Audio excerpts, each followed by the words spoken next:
The sun had barely climbed over the skyline when Marcus Daniels parked his aging delivery van in front of the glass towers of Harrington and Blake Enterprises. To most people passing by, it was just another workday in the bustling downtown district. Cars honking, coffee in hand, phones glued to ears. But for Marcus, every morning was another lesson in patience. He tightened the straps of his delivery bag, checked the labels twice, and pushed through the revolving doors into the marble lobby. His boots left faint scuff marks on the pristine floor, marks quickly erased by the building's custodians. In places like this, everything was designed to shine, except, it seemed, the people like him. The receptionist, a young woman with glossy hair and polished nails, gave him the same dismissive nod she gave every day. No smile, no warmth, just a perfunctory acknowledgement, as if he were part of the furniture. Marcus offered his usual polite, "Good morning," anyway. She didn't reply. He carried the packages to the elevator, waiting as two sharply dressed executives approached. They barely looked at him before stepping in and holding the close door button a little too quickly. Marcus reached just in time, slipping inside with his load. The men exchanged glances, smirked, and one whispered loud enough for him to hear, "Guess they'll let anybody in here these days." The other chuckled. "Yeah, know your place, man. This isn't your floor." Marcus's jaw tightened, but he said nothing. Silence was often his shield. Words spoken in anger could wound deeper than the insults themselves, and Marcus had learned long ago that his dignity wasn't up for negotiation. He simply adjusted the boxes in his arms and stood taller. The man behind the uniform. What no one in that elevator knew was that Marcus wasn't just a delivery driver. He was a thinker, a dreamer, and, quietly, a builder of something much bigger than the job that put food on the table. At night, after his shift, Marcus pored over books on economics and business management. His apartment was small, but the walls were lined with shelves sagging under the weight of used textbooks he had bought from thrift stores. He couldn't afford college when he was younger, but education had never stopped being his pursuit. His mother, Lorraine Daniels, had raised him with a simple but unshakable truth. People will try to tell you who you are, Marcus. Don't ever let them write your story. Lorraine had worked 2 jobs herself, one as a nurse's aide and another cleaning offices after hours. Marcus remembered falling asleep on the couch as a boy, waking up to the sound of her weary footsteps returning. Home past midnight. Even when she was exhausted, she would sit with him at the kitchen table, helping him with homework. It was from her that Marcus learned the value of persistence. It was from her that he inherited his calm strength. A lesson in humility on the 12th floor. Marcus delivered the packages. The executives who had mocked him earlier brushed past, laughing about golf scores and vacation homes. Marcus placed the deliveries neatly on the assistant's desk. The assistant, a young man in a tailored suit, barely looked up. "Just leave them there," he muttered. Marcus nodded. "Have a good day." The man smirked, as if the words themselves were out of place coming from him. Moments like this might have broken another man's spirit, but Marcus saw them differently. Every act of dismissal, every laugh at his expense, it was fuel. Not the bitter kind of fuel that corrodes a soul with anger, but the kind that propels someone forward with a quiet determination. Someday, you'll see me for who I really am. Why he stayed silent. Many people in Marcus's life had asked the same question. Why keep doing deliveries when you're working on bigger things? The answer was layered. Partly, Marcus valued the humility of the work. Deliveries kept him grounded. He got to see the world through the lens of an everyday worker, the kind of perspective that many executives lost when they climbed too high into glass towers. But there was another reason too, something deeper. Marcus knew what it was like to have nothing. He had once slept in his car for 3 months after a failed business venture wiped out his savings. The delivery job had saved him then, given him steady income when no one else would take a chance on him.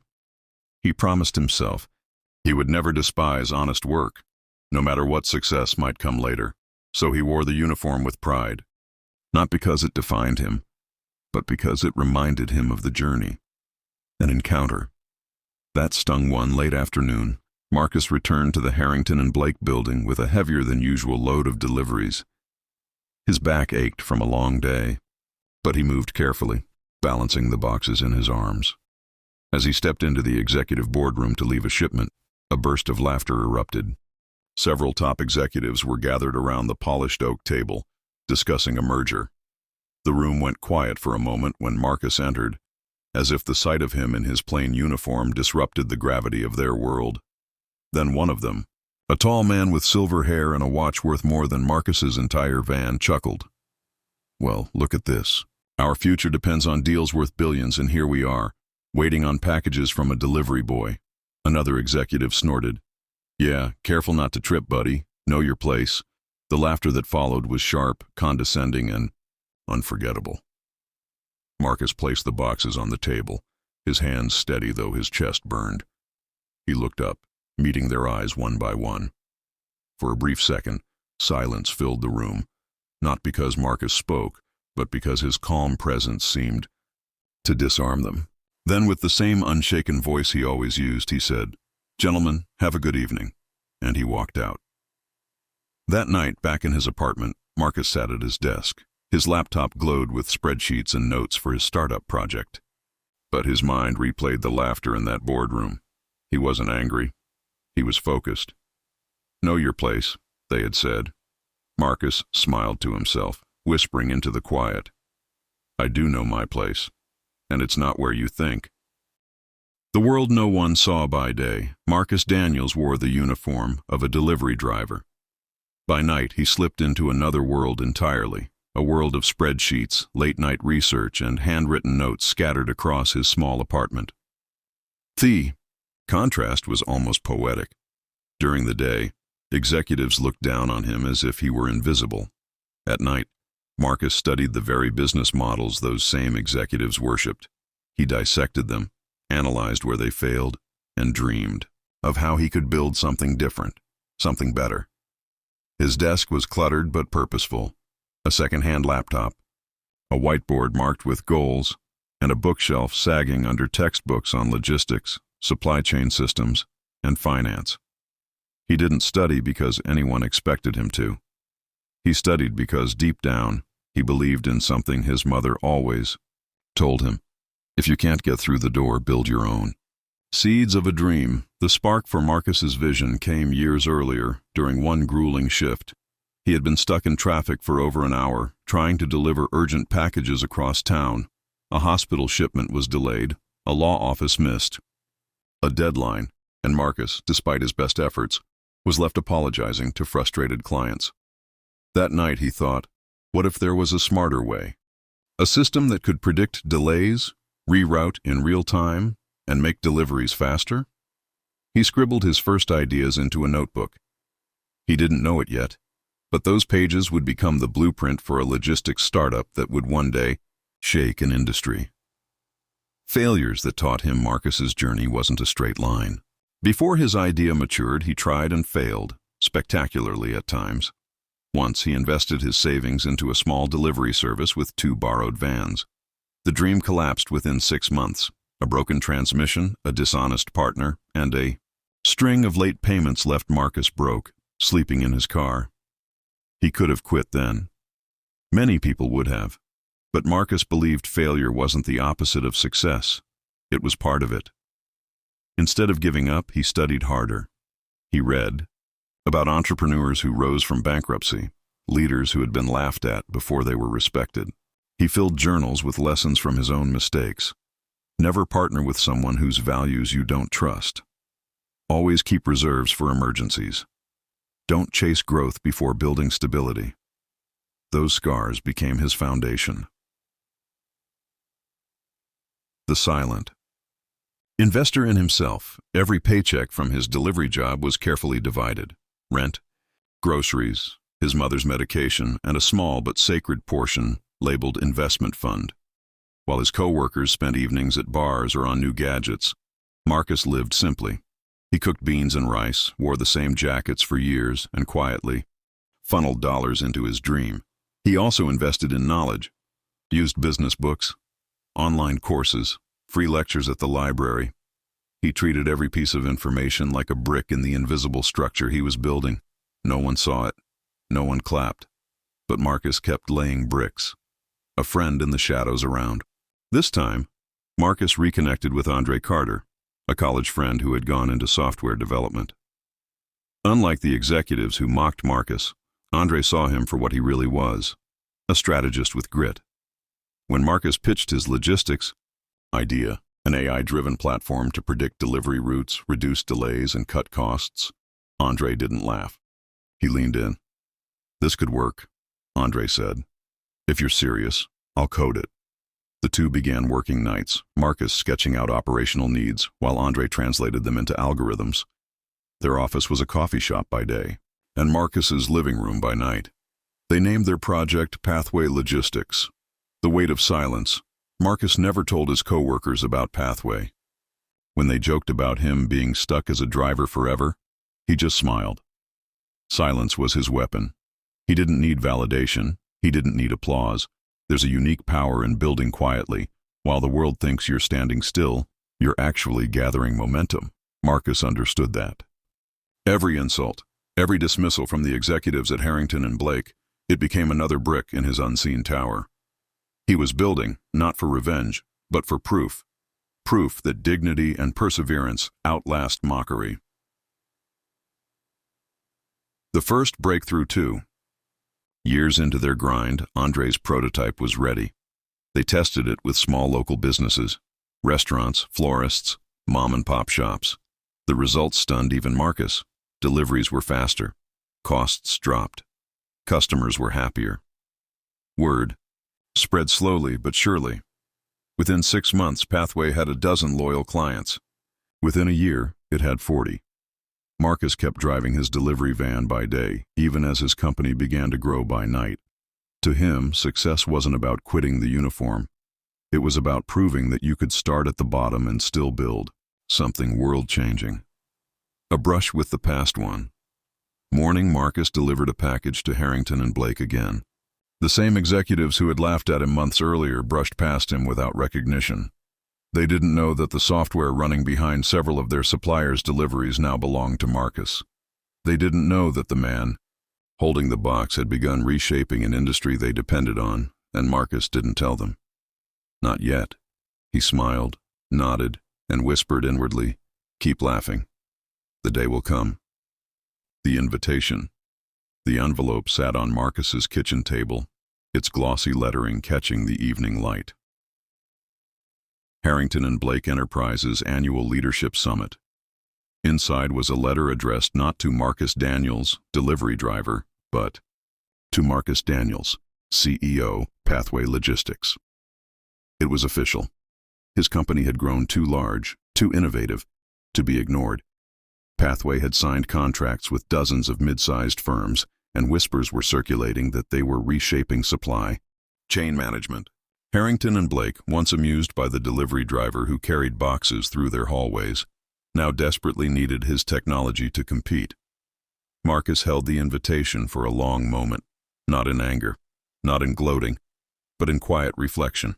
He thought of his mother's tired hands folding laundry after midnight, of Andre's laughter when code finally worked after crashing 20 times, of the nights he stared at an empty fridge but refused to quit. And now, here it was, the moment he had been preparing for without even realizing it. The room that once laughed. The day of the summit arrived. The ballroom was a cathedral of glass and chandeliers, buzzing with power suits and polished shoes. Screens displayed charts of global markets, and speakers boasted about profit margins. At the center table sat the same executives who once smirked at Marcus in elevators and boardrooms. They were older now, though their arrogance had only deepened. One in particular, the silver-haired man with the expensive watch, still held court with his booming voice. Marcus entered quietly. He wore not the faded uniform of a delivery driver, but a tailored navy suit. Still, he carried himself the same way, calm, unpretentious, eyes steady. For a moment, no one noticed. He blended into the crowd, just another face in the sea of ambition. But when the host announced the keynote speaker, heads turned. "Ladies and gentlemen," the voice rang, Please welcome the CEO of Pathway Logistics, Mr. Marcus Daniels. The room froze. Recognition. Marcus walked to the stage, his stride unhurried, his presence commanding in its simplicity. He could feel the weight of dozens of eyes widening, jaws slack. The same men who once told him to know his place now whispered to each other in disbelief. That's him? The delivery guy? Impossible. Marcus reached the podium, adjusted the microphone, and paused. He let the silence stretch just long enough for the realization to settle. Then he spoke. The speech. "I want to begin," Marcus said, voice firm but warm, "by telling you a story. Years ago, I walked into this very building carrying boxes. I rode the elevator with some of you. I delivered packages to your offices. And more than once, I heard the words, 'Know your place.'" A ripple went through the crowd. Some executives shifted uncomfortably. Marcus smiled gently. "At the time, my place was delivering those boxes. Honest work is never beneath anyone. But what those words taught me was something greater, that no one gets to define your place except you." He leaned forward slightly, his voice gaining strength. "I studied while others slept. I failed and started again. I invested in myself when no one else would. And I built Pathway Logistics not because I wanted to prove anyone wrong, but because I wanted to prove myself right. That dignity, perseverance, and vision can come from anywhere, even the driver's seat of a beat-up van." The room was silent. Even the clinking of glasses had stopped.